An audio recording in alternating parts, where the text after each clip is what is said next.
IntakeQ supports simple skip logic, which gives you the ability to hide or show certain questions or consent forms based on a specific answer.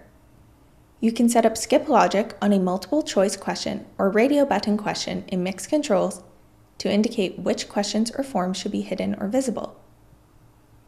First, create all of the questions in your form, including the ones that are conditional. Make sure the conditional questions come after the questions which will determine their visibility. Suppose we have a simple multiple choice question. Do you have insurance? When the patient selects yes, you want to ask for their insurance details. However, if your patient doesn't have insurance, you don't want them to fill out or even see insurance details as a question.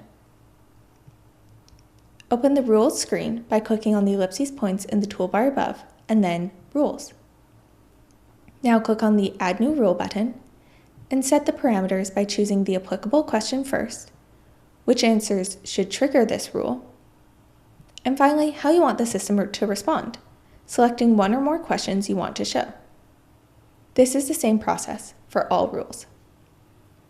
In the case you are using conditional logic to hide or show consent forms, make sure to move them to the bottom of the questionnaire by using the ellipses in the toolbar again, then Settings, and check off Show Consent Forms at the bottom instead of top on the left-hand side.